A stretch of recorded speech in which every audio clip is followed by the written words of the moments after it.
एक सवाल अक्सर पूछा जाता है कि क्या गांधी भगत सिंह को बचा सकते थे। तो इस चीज को लॉजिकली एनालाइज करते हैं, टाइमलाइन देखते हैं। तो भगत सिंह जी की गिरफ्तारी हुई थी 8 अप्रैल 1929 में, जब इन्होंने असेंबली में बॉम्ब फेंका था। इन पे ऑफिसर सॉन्डर्स की भी हत्या का इल्जाम लगा था और भी कई सारी धाराएं इन पे लगी थी, क्रिमिनल केसेस लगे थे सारे। अब इसके कुछ टाइम के बाद गांधी ने शुरुआत करी सिविल डिसोबीडियंस मूवमेंट की। सॉल्ट मार्च से शुरुआत होती है और इससे पहले कि ये डांडी पहुंच पाते इनको गिरफ्तार कर लिया गया। गांधी की कोई गलती नहीं थी, कोई जुर्म नहीं था, लेकिन फिर भी इनको करीब 1 साल तक जेल में रखा गया। 1 साल तक मूवमेंट चलता रहा और जब अंग्रेज तंग आ गए तब इन्होंने कहा कि हमें मूवमेंट को ये रोकना है। तो इन्होंने फिर कहा कि गांधी को ये छोड़ने को तैयार होते हैं और यहाँ पे गांधी कुछ शर्तें रखना चाहते हैं लॉर्ड इरविन के आगे कि अगर आप ये शर्तें मान लें तो हम ये मूवमेंट सिविल डिसोबीडियंस मूवमेंट रोक देंगे। तो यहाँ पे कई लोग सामने आए, उन्होंने कहा कि आप इन शर्तों में ये बात रख दें कि भगत सिंह को जब छोड़ा जाएगा या उनको फांसी जब उनकी कैंसिल करी जाएगी तब ही हम ये मूवमेंट वापस करेंगे। लेकिन गांधी ने इस चीज को शर्त नहीं बनाया। गांधी ने कहा कि इस चीज को शर्त बनाने का कोई फायदा नहीं है क्योंकि उन पे क्रिमिनल केसेस लगे हैं और ब्रिटिशर्स कभी भी क्रिमिनल केसेस वाले प्रिजनर्स को कभी भी रिहा नहीं करेंगे। और दूसरी चीज, इस चीज को अगर शर्त बना दे तो हमारे जो बाकी डिमांड्स हैं, जो कि वाकई दूसरे और भी सेक्टर्स के डिमांड्स हैं, उन पे खतरा आ सकता है क्योंकि अंग्रेज लोग इस डिमांड को तो नहीं मानेंगे। इसके चलते अब जब भगत सिंह की बात के चलते ही लोग उन पे गांधी पे इल्जाम डालते हैं, तो गांधी की मुलाकात होती है लॉर्ड इरविन से और गांधी अपनी शर्तें रखते हैं। लॉर्ड इरविन कुछ शर्तें मान लेते हैं लेकिन कुछ शर्तें नहीं मानते और गांधी को दोबारा से राउंड टेबल कॉन्फ्रेंस के लिए बुलाते हैं। और अगली राउंड टेबल कॉन्फ्रेंस से पहले ही भगत सिंह को फांसी हो चुकी थी और अगली राउंड टेबल कॉन्फ्रेंस में जो गांधी ने बातें बोली वहां पे उनकी बातें नहीं मानी गई।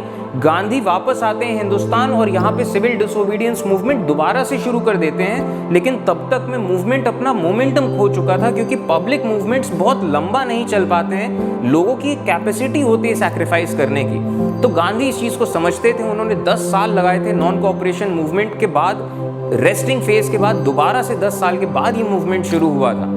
तो ये वाला लॉजिक जो कहा जाता है कि अगर गांधी इस चीज की शर्त बना देते तो भगत सिंह बच सकते थे, इस लॉजिक का कोई बेस मुझे नहीं नजर आता है। क्योंकि अगर वो शर्त बना भी देते तब भी उनकी कौन सी बातें मान ली गई।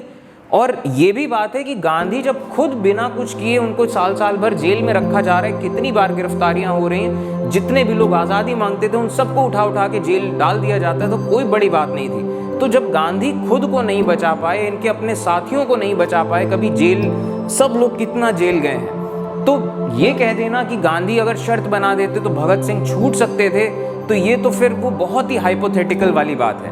और जो लोग गांधी को पसंद नहीं करते, क्योंकि बहुत सारे लोग हैं जो गांधी को नहीं पसंद करते, गांधी के बहुत सारे कामों को, तो फिर अब उनको नाराजगी दिखाने की वजह मिल जाती है। तो इस चीज़ का ये इल्ज़ाम तो मुझे नहीं समझ में आता है। गांधी को अगर आपको क्रिटिसाइज करना है तो आप बहुत सारे अलग मुद्दों पे क्रिटिसाइज कर सकते हैं, लेकिन ये तो फिर बेबुनियाद सा नज़र आता है। और एक और चीज़ आपको ज़रूर जाननी चाहिए कि भगत सिंह ने जब असेंबली में बॉम्ब फेंका था, वो अगर बचना चाहते तो भाग सकते थे। उन्होंने खुद गिरफ्तारी दी थी और वो चाहते थे कि वो जेल में रहें, उनको फांसी हो और वो एक ऐसे मुकाम पे पहुंचे कि उनकी लिखी हुई किताबें पूरा देश पढ़े, उनका नाम बताया जाए, तो उनकी लिखी हुई चीज़ें, उनके ख्याल लोगों तक पहुंच पाएँ, लोगों को इंस्पायर कर सकें।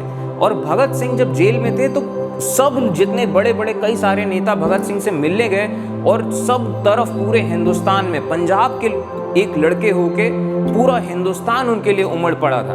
और भगत सिंह की जब रिहाई की बात हो रही थी, हर कोई कोशिश कर रहा था कि भगत सिंह की सज़ा कम हो जाए, तो भगत सिंह ने बहुत सख्त लफ्ज़ों में सबको मना कर रखा था।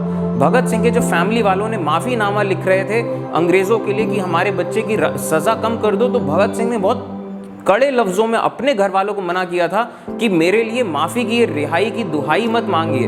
और भगत सिंह ने बाकी सब नेताओं को भी क्लियरली इस चीज़ के बारे में बोला था कि मेरी रिहाई करवाने की कोशिश मत करिए, मैं यहाँ पे किसी की रहम या किसी की रिहाई के लिए मैं गिरफ्तारी नहीं दी है। और मेरी रिहाई की ये इस तरीके से दुहाइयाँ करके मेरी कुर्बानियों की बेइज्जती ना की जाए।